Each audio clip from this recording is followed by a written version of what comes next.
কিছু গুণ আছে, কিছু বৈশিষ্ট্য আছে, যে গুণগুলো যদি অর্জন করতে পারেন একজন ইমানদার, তাহলে তার সম্পর্কে আল্লাহ তাআলা বলেছেন উলাইকা হুমুল ওয়ারিসুন, সেই সফল হবে, সার্থক হবে, সাকসেস হবে এবং তারাই জান্নাতুল ফেরদাউসের ওয়ারিস হবে ইনশাআল্লাহ। আমরা সংক্ষেপে সেই গুণগুলো আপনাদেরকে শুনিয়ে দিচ্ছি, যেন সেই গুণগুলো আমাদের মধ্যে আমরা ধারণ করতে পারি, কোনটা আছে কোনটা নাই সেটা পরখ করে দেখতে পারি। সর্বপ্রথম গুণ সম্পর্কে বলার আগে আল্লাহ বলেছেন ক্বাদ আফলাহাল মুমিনুন, ওই ইমানদারগণ সফল হবে, সার্থক হবে, শেষ হাসি হাসবে, জান্নাতুল ফেরদাউসে যাবে যেই ইমানদার নামে ইমানদার না, নামে মুসলমান না, মুসলমানের ঘরের জন্ম নেওয়া মুসলমান না, বরং তার ভিতরে কিছু গুণ আছে। এক নম্বর গুণ আল্লাযীনা হুম ফি সলাতিহিম খাশিউন, যারা তাদের নামাজের মধ্যে খুশু ধরে রাখতে পারে, মনোযোগ ধরে রাখতে পারে, সালাতের মধ্যে, নামাজের মধ্যে আল্লাহর কথা স্মরণ থাকে। নামাজের উদ্দেশ্যটাই হলো আল্লাহর স্মরণ। আকিমিস সালাতা লিযিকরি, আল্লাহ বলেছেন সালাত কায়েম করো, নামাজ পড়ো, কেন? আমার জিকিরের জন্য, আমার স্মরণের জন্য। আর আমাদের নামাজের অবস্থা হলো আজকাল আমাদের নামাজে আল্লাহ ছাড়া আর সবার কথা মনে হয়, ঠিক না ভাই? ঠিক। তো এই নামাজ আদায়কারী মানুষ শেষ হাসি হাসবে না ভাই। যার নামাজে শুরু থেকে শেষ পর্যন্ত তার মালিকের কথা স্মরণ হয়, মালিক আমাকে দেখছেন, মালিককে আমি সিজদা দিচ্ছি, মালিককে আমি রুকু করছি, মালিকের তাসবিহ পাঠ করছি, মালিকের প্রশংসায় আমি সূরা ফাতিহা পাঠ করছি, এগুলো যখন বলার সময় আপনি মালিকের কথা চিন্তা করবেন, আপনার মনের ভিতরে মালিক থাকবে, অন্য কোনো চিন্তা আসলে মনে আসার সাথে সাথে সেটা থেকে আবার নিজেকে সরায় নিয়ে আসবেন। এই ব্যক্তিকে বলা হয় খুশুওয়ালা নামাজি, মনোযোগওয়ালা নামাজি। এই মনোযোগওয়ালা নামাজিরা শেষ হাসি হাসবে। এক নম্বর বৈশিষ্ট্য পেয়ে গেলাম।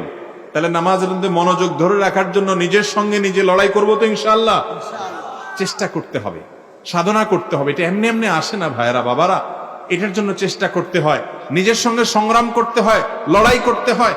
নফস আমাদেরকে দুনিয়ার দিকে নিয়ে যায়, ব্যবসার দিকে নিয়ে যায়, দোকানদারের দিকে নিয়ে যায়, অন্য দিকে নিয়ে যায়। তার কান ধরে আবার নিয়ে আসতে হবে নফসকে, নিজের আত্মাকে, প্রবৃত্তিকে আবার নিয়ে আসতে হবে যে তুমি কার সামনে দাঁড়িয়ে আছো? রব্বুল আলামিনের সামনে। দুনিয়ার কোন এমপি মন্ত্রীর সামনে দাঁড়ায় তুমি যদি অন্য চিন্তা করো, অন্য মনস্ক হও, তারা মাইন্ড করবে, রাগ করবে যে আমার সামনে দাঁড়ায় তুমি অন্য কি চিন্তা করো। সেখানে আহকামুল হাকিমিনের দরবারে দাঁড়িয়ে অন্য চিন্তা করলে সেটা আল্লাহর শানে কত বড় বেয়াদবি হতো। এই জন্য নামাজের মধ্যে মনোযোগ ধরার জন্য, মনোযোগটাকে টিকায় রাখার জন্য, অন্যদিক ছুটে গেলে আবার সেটাকে টেনে আনার জন্য চেষ্টা করবো তো ইনশাআল্লাহ। জান্নাতুল ফেরদাউসের জন্য উপযুক্ত হতে হলে আগে এই কাজটা করতে হবে। এক নাম্বার 2, ওয়াল্লাযীনা হুম আনিল লাগবি মুরিদুন, যারা অহেতুক অনর্থক কাজ থেকে বেঁচে থাকতে পারে, অযথা কাজ থেকে বেঁচে থাকে, যেই কাজের কোনো দুনিয়াবি প্রত্যক্ষ বৈধ কোনো উপকারিতা নাই, যে কাজের কোনো আখিরাতের উপকারিতাও নাই, ফাও কাজ, অনর্থক কাজ, অহেতুক কাজ, অযথা কাজ, এই কাজ যে ব্যক্তি করবে সে কখনো ভালো মুসলমান হতে পারে না। চায়ের দোকানে বসে আড্ডা, ঘন্টাকে ঘন্টা গল্প, কি বলেন, কি দরকার, এটাতে আপনার কি লাভ হবে? 10টা টাকা আসবে? আসবে না। 10টা নেকি হবে? আসবে না। বরং অযথা বসে বসে আড্ডা মারতেছেন, পেপার পত্রিকা ঘাটতেছেন ঘন্টাকে ঘন্টা, প্রয়োজনীয় কিছু দেখলেন একটা কথা, কিন্তু প্রয়োজন ছাড়া অযথাই ঘাটতেছেন। ফেসবুকে যুবকরা আজকাল স্ক্রল করতেছেন ডাউন, নিচের দিকে, আঙ্গুল ক্ষয় হওয়ার মতো অবস্থা, টানতে টানতে টানতে মনে হয় কি হারাই গেছে, ঠিক না ভাই? ঠিক। ঘন্টাকে ঘন্টা। ভাইরা আমার, এই জীবনের জন্য আল্লাহর কাছে হিসাব দিয়ে করতে হবে। আল্লাহ বলবেন তোমাকে আমি একটা জীবন দিয়েছিলাম, বান্দা কি নিয়ে এসেছো, কি নিয়ে এসেছো? যাই বলবেন আল্লাহ, ফেসবুক আর ইউটিউব যে পরিমাণ টানছি, স্ক্রল করছি, এটার যদি আপনার মাপা হয় ফিতা দিয়া, তাইলে কত কিলোমিটার যে হবে আল্লাহ জানে। কি বলেন, এই আমল আখিরাতে কোনো কাজে আসবে? একইভাবে দুনিয়াতেও কোনো কাজে আসবে না। ফেসবুক যত টানবেন দুনিয়াতে তত বেশি লাভ হবে, পয়সা করে আসবে, সুখ শান্তি আসবে? আসবে। অনর্থক কাজ, অহেতুক কাজ। তাহলে সফল ইমানদার এবং জান্নাতুল ফেরদাউসের অধিকারী হতে হলে 1 নম্বর, অনর্থক কাজ করা যাবে না। যুবক, আপনার এই যৌবনকালে অহেতুক কাজ করে, অযথা আড্ডাবাজি করে, অযথা সময় নষ্ট করে কাজ করবেন আর সময় অপচয় করবেন, এর জন্য আল্লাহর কাছে জবাবদিহি হিসাবদিহি করা লাগবে। মিন হুসনি ইসলামিল মারই তারকুহু মা লা ইয়ানি, নবীজি সাল্লাল্লাহু আলাইহি সাল্লাম বলেছেন একজন মুসলমানের ইসলাম সুন্দর হয় তখন যখন সে অহেতুক, অনর্থক, অযথা, অপ্রয়োজনীয় ফালতু কাজ পরিহার করে, যেই কাজে দুনিয়ার লাভ নাই আখিরাতের। ক্রিকেট খেলা দেখতেছেন, ফুটবল খেলা দেখতেছেন, ঘন্টাকে ঘন্টা, আপনি এত ঘন্টা দেখার পর আপনার লাভটা কি? যে খেলছে ও পয়সা কামাইছে, যে সমস্ত কোম্পানি স্পন্সর করছে তারা বিজনেস করছে, টেলিভিশন দেখাইছে তারা অ্যাড বিক্রি করে পয়সা কামাইছে, আপনি যে দেখে সময় নষ্ট করলেন, আপনার লাভটা কি হলো? এর নাম হলো অপচয়, এর নাম হলো সময় নষ্ট, এর নাম হলো অহেতুক। আপনি বলবেন আমি আনন্দ পাইছি। কিভাবে আনন্দ পাইলেন আপনি? খেলা জিতলে ওই বেটা, লাভ করলে সে লাভ করছে, আপনার আনন্দের কারণটা কি? ভাইরা আমার, একইভাবে দেখবেন গেম খেলার অভ্যাস আমাদের আছে, অনেকে আছে না নাই? গেম খেলি কেন? সময় পাস করতেছি আমরা। আপনি গেম খেললে কোনো পয়সা আসবে? দুনিয়াবি কোনো অর্জন হবে? বরং এগুলোর ফলে মনে হয় যে একটু ভালো লাগে, আনন্দ লাগে না। আনন্দ লাগে না। গেম খেলার পরে যারা খেলেছেন সবাই জানেন, ছোট বড় সবাই কম বেশ খেলেছেন, এটা খেলার পরে ফ্রেশ লাগে নাকি আরো মনটা ভার ভার লাগে? আরো ভার ভার লাগে, অস্থির লাগে। কারণ আল্লাহ তাআলা এখানে শান্তি রাখেন নাই। আল্লাহ আমাকে আপনাকে আমাদের বুঝার তৌফিক দান করুন। তাহলে সফল ইমানদার হতে হলে অহেতুক, অনর্থক কাজ পরিহার করতে হবে। 3 নম্বর কাজ হলো ওয়াল্লাযীনা হুম লিয-যাকাতি ফাইলুন, আল্লাহ যাদেরকে জাকাত দেওয়ার সামর্থ্য দিয়েছেন তারা হিসাব করে করে সম্পদের জাকাত দিয়ে দিতে হবে। অনেক লোক আছেন যারা জাকাত দেওয়ার মতো সম্পদের মালিক, কিন্তু জাকাত হিসাব করে দেন না। 4 নম্বর বৈশিষ্ট্য হলো ওয়াল্লাযীনা হুম লিফুরুজিহিম হাফিজুন, যারা নিজের লজ্জাস্থানকে হেফাজত করে, নিজের ইজ্জতকে হেফাজত করে, যারা নিজের যৌন চাহিদাকে নিয়ন্ত্রণ করে, এটাকে যত্রতত্র ব্যবহার করে না। শয়তানের একটা বড় অস্ত্র হলো মানুষের যৌনতা সংশ্লিষ্ট অপরাধ, এই প্রবণতা তার ভিতরে জাগ্রত করে তাকে নষ্ট করা। কারণ আল্লাহর জমিনে মানুষকে বিভ্রান্ত করার জন্য শয়তানের কয়েকটা হাতিয়ারের সবচেয়ে বড় হাতিয়ার একটা এটা, যে মানুষকে যৌন অপরাধের সাথে জড়িয়ে, নারীকে পুরুষ, পুরুষকে নারীর সাথে অবৈধভাবে আকৃষ্ট করে, এর জন্য নানা আয়োজন করে তাকে বিভ্রান্ত করে ফেলে। এর ফলে ইমানের চেতনা নষ্ট হয়ে যায়, ইবাদতের প্রতি আগ্রহ কমে যায়, আস্তে আস্তে মানুষ কুফরের দিকে চলে যায়। এই জন্য জান্নাতের ফেরদাউসের মালিক হওয়ার জন্য ইমানদার হিসাবে শুধু নামে মুসলমান হলে আখিরাতে কাজে আসবে না। ও ভাই আমার, সেদিন কাজে আসার জন্য, সফল হওয়ার জন্য অন্যতম প্রধান শর্ত হলো আপনাকে নিজের ইজ্জতকে হেফাজত করতে হবে। চরিত্রে কোনো কালিমা লাগানো যাবে। যে যুবক তার যৌবনে বিবাহের আগে বিভিন্ন মেয়েদের সাথে সম্পর্ক করেছেন, যে মেয়ে বিভিন্ন ছেলেদের সাথে সম্পর্ক করেছেন, যোগাযোগ রেখেছেন, হারাম সম্পর্ক করেছেন, এই জেনার সম্পর্কের কারণে আপনি আপনার লজ্জাস্থানে যত্রতত্র হেফাজত করলেন না, ব্যবহার করলেন, যত্রতত্র ব্যবহার করলেন, এবং এটার কারণে আপনি জান্নাতুল ফেরদাউসের উপযুক্ততা হারালেন। যারা আগে ভুল করেছেন তওবা করে আল্লাহর কাছে ফিরে আসেন। মনে রাখবেন, আল্লাহ তাআলা হারামে আরাম রাখেন নাই ভাই। শয়তান আমাদেরকে বলে হারামে আরাম আছে। জেনা, যেটাকে এখন নাম দেয়া হয়েছে রিলেশনশিপ, জেনার এখন নাম কি ভাই? রিলেশনশিপ। এই নতুন নাম দিয়ে জেনার মতো অপরাধকে, পাপকে হালকা করে দেয়া হচ্ছে যুবকদের সামনে। এই পথে যারা একবার পা বাড়াচ্ছেন তাদের ঈমান, আমলের চেতনা সব বরবাদ হয়ে যাচ্ছে। এই জন্য নামে মুসলমান থাকে, কাজে কিছুই থাকে না।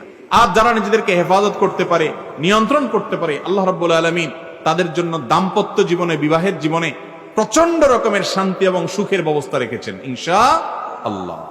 যারা বিবাহের আগে অবৈধভাবে হারাম পদ্ধতিতে নিজের চাহিদা পূরণ করে, বিভিন্ন জনের সাথে যোগাযোগ রাখে, রিলেশনশিপের নামে জেনা করে, সেই মানুষগুলোকে দাম্পত্য জীবনে, বৈবাহিক জীবনে শান্তিটা আল্লাহ রাব্বুল আলামিন সেভাবে দেন না। এটাই আল্লাহ তাআলার সুন্নাহ।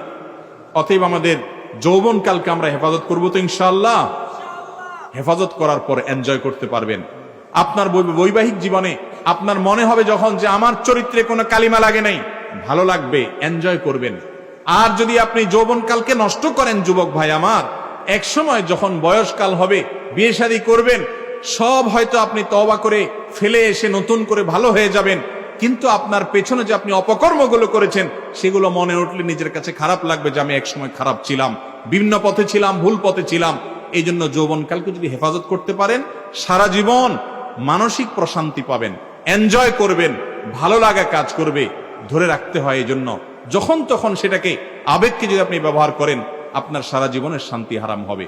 বেঁচে থাকবো ইনশাআল্লাহ সব ধরনের হারাম সম্পর্ক থেকে। এর জন্য হিম্মত লাগে ভাই, সৎ সাহস লাগে, কঠিন একটা বিষয়, কঠিন। এমন ভাবে শয়তান আমাদের জন্য ফিতনার জাল বিছিয়েছে গোটা পৃথিবীতে, বাঁচার উপায় নেই।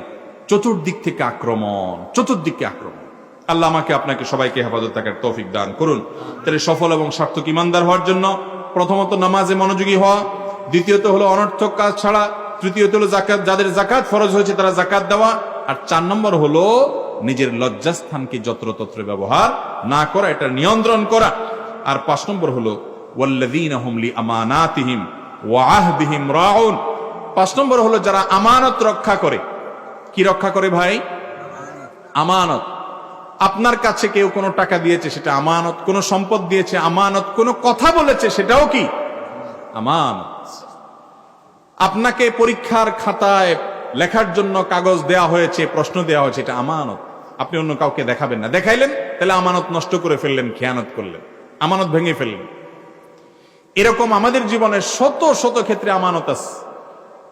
কয়েকজন নির্বাচনে দাঁড়িয়েছে, একজন ভালো একজন খারাপ। আপনি আপনার দলের টানে, ভালো হোক আর খারাপ হোক, আমি যেহেতু আমার লোক, যেহেতু সে আমার আত্মীয়, যেহেতু সে আত্মীয়তার টানে, দলের টানে, নানান টানে আপনি তাকে ভোট দিলেন। লোকটা খারাপ জানেন তবুও দিলেন, অথবা 500, 1000, 2000 টাকা পাইয়া তাকে দিয়ে দিলেন। তাহলে আমানতটা রক্ষা করলেন না নষ্ট করলেন? নষ্ট করলেন। এইরকম আমানত আমাদের জীবনে অহরহ আমরা নষ্ট করি। অনেকে শুধু নামাজ কালাম পড়ে, কিন্তু এই সমস্ত কাজের ক্ষেত্রে আল্লাহর কথা মনে রাখে না। এরা কখনো খাঁটি মুসলমান হতে পারে না। তাহলে যারা আমানত রক্ষা করে 5 নম্বর। 6 নম্বর হলো ওয়াহদিহিম রাউন, যারা তাদের অঙ্গীকার রক্ষা করে, আমানত রক্ষা করে 5 নম্বর। আর 6 নম্বর হলো কথা রক্ষা করে। কথা রক্ষা মানে কি? আল মুসলিমুনা আলা কালিমাতিন ওয়াহিদা, এক কথার উপরে থাকবে মুসলমান, 2 কথার উপরে থাকবে না। যা বলবে তা করবে, যেটা মানুষের সাথে কথা দিবে তার ব্যতিক্রম করবে না, যেটা পারবে না সেটার কথা দিবে না। কথা দিবে, কাজ করবে না। সকালে বলবে, বিকালে ওয়াদা ভাঙবে। এই ওয়াদা খেলাফ করা মুসলমানের চরিত্র হতে পারে না। মুসলমানের জীবন যেতে পারে, সে ওয়াদার খেলাফ করবে না, যা বলেছে সেটাই করবে। এবং মুনাফিকের চরিত্র নবী সাল্লাল্লাহু আলাইহি ওয়াসাল্লাম বলতে গিয়ে বলেছেন, আয়াতুল মুনাফিকি সালাস। মুনাফিকের 3টা মার্কা আছে। মুনাফিকের মার্কা কয়টা ভাই? 3টা। ইযা হাদ্দাসা কাযাব, যখন সে কথা বলে, কথায় কথায় মিথ্যা বলে, কথায় কথায় মিথ্যা বলে, মুনাফিকের মার্কা। ওয়া ইযা ওয়াআদা আখলাফ, কারোর সাথে কথা দিলে, ওয়াদা করলে, ভাই আমি আসতেছি, কালকে আপনার টাকাটা দিব, 1 সপ্তাহ পরে দিব, এটা করব, ওইটা করব, ওয়াদা করে। ওয়াদা করলে ওয়াদা খেলাফ করে, কোনো ওয়াদার মূল্য তার কাছে। ওয়া ইযা তুমিনা খান, আর যখন আমানত রাখা হয় তার কাছে, কেউ কিছু আমানত রাখে সেটা নষ্ট করে, আমানতের খেয়ানত করে। এই 3টা হলো মুনাফিকের মার্কা। তাহলে ইমানদার যে ব্যক্তি সফল হবে, সার্থক হবে, জান্নাতুল ফেরদাউসের মালিক হবে, সে কখনো ওয়াদার ব্যতিক্রম করবে? ওয়াদা করলে ওয়াদা রক্ষা করবো তো ইনশাআল্লাহ। এটা একজন ভালো মানুষের মার্কা, একজন ভালো মানুষের আলামত, যে কথা রক্ষা করবে, তার মুখের দাম থাকবে, ফালতু কথা বলবে না, যেটা বলবে সেটা করবে। চেষ্টা করবো তো ইনশাআল্লাহ। এরপরে 7 নম্বর এবং সর্বশেষ যে গুণটার কথা আল্লাহ তাআলা বলেছেন তা হলো ওয়াল্লাযীনা হুম আলা সালাওয়াতিহিম ইউহাফিজুন, যারা তাদের নামাজগুলোকে হেফাজত করে। নামাজগুলোকে হেফাজত করে মানে হলো 5 ওয়াক্ত সালাতকে, 5 ওয়াক্ত নামাজকে সময় মতো পুরুষরা জামাতের সাথে, ধীরস্থিরতার সাথে, খুশুখুজুর সাথে, আস্তে আস্তে, উত্তম রূপে আদায় করে। ওই যে নামাজের প্রথমটা বলা হয়েছে খুশু অবলম্বন করা, মনোযোগ থাকা, আর এটা হলো শেষেরটা হলো নামাজটা নিয়মিত করা, সময় মতো, ঠিক মতো, সঠিকভাবে করা, মাঝে মধ্যে করে মাঝে মধ্যে ছাড়া, এরকম না।